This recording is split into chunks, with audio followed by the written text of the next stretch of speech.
Évangile de Jésus-Christ selon saint Jean 13, 21, 33, 36, 38. En ce temps-là, au cours du repas que Jésus prenait avec ses disciples, Et il déclara solennellement : En vérité, je vous le dis, l'un d'entre vous ici va me trahir. Mais, enfin, Seigneur...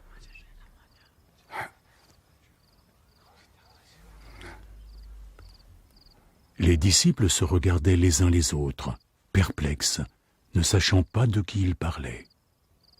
Un des disciples, celui que Jésus aimait, était assis à ses côtés. Simon-Pierre lui fit un signe. « Demande-lui de qui il veut parler. » Alors, ce disciple se pencha vers Jésus. « Qui est-ce, Seigneur ? »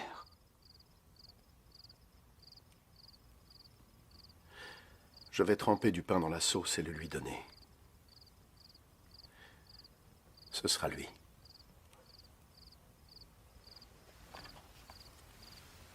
Alors il prit un morceau de pain, le trempa et le donna à Judas, le fils de Simon Iscariote.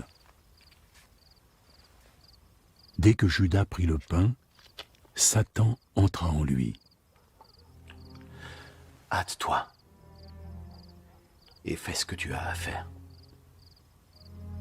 Aucun de ceux qui étaient à table ne comprit pourquoi Jésus lui disait cela.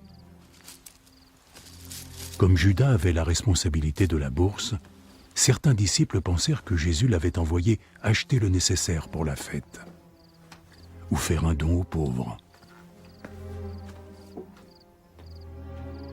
Judas prit le morceau de pain et sortit aussitôt.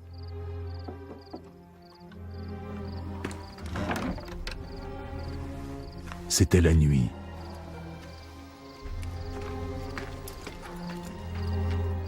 Après que Judas fut sorti, Jésus dit : « Maintenant la gloire du Fils de l'homme est révélée. Maintenant la gloire de Dieu se révèle en lui. Et si la gloire de Dieu est révélée en lui, alors Dieu révélera en lui-même la gloire du Fils de l'homme. Et il le fera bientôt. »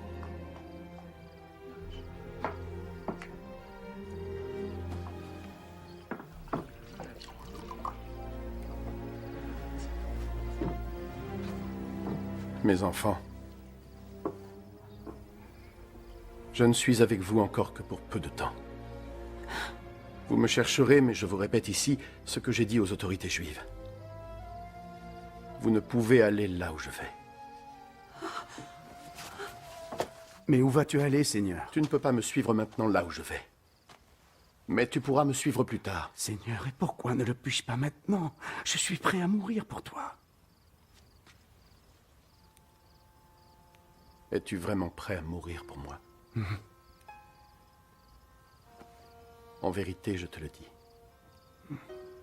Avant que le coq chante, tu auras prétendu 3 fois que tu ne me connaissais pas. acclamons la parole de Dieu.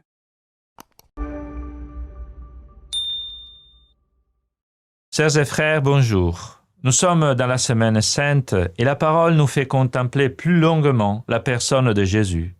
Avant de vivre sa passion, Jésus célèbre la Pâque avec ses disciples. Nous l'avons vu prêcher, accomplir des miracles, attirer les foules. Maintenant, il est assis à table, dans un moment d'intimité avec ses apôtres, avec ceux qui ont été avec lui dès le commencement. Mais il est perturbé et triste. Il montre l'extrême faiblesse de son humanité à ceux qu'il considère ses amis. Mais bientôt, Judas le trahira, et peu après Pierre le reniera. Mais ce n'est pas seulement ça. Il est prêt à donner sa vie pour le salut de l'humanité, et malgré cela, il sait qu'il y aura toujours quelqu'un qui dira non à ce salut. Ça, c'est la vraie tristesse et profonde souffrance de Jésus. Ce qui est arrivé entre Jésus et les apôtres arrive aussi entre lui et nous. Peut-être, juste lorsqu'il nous semble de ne plus le reconnaître, tellement son visage est défiguré, spolié de lumière et majesté, nous nous trouvons à vivre un moment de grâce. Il nous est donné de toucher le Seigneur dans sa faiblesse et de voir donc sa puissance infinie de son amour. Restons avec lui, frères et sœurs, encore un peu. Entourons-le avec notre amour Montrons-lui que le don de sa vie n'a pas été inutile pour nous. Montrons-lui que nous avons dit oui à son salut. Ainsi, la nuit de Jésus sera moins obscure. Bonne semaine sainte à tous.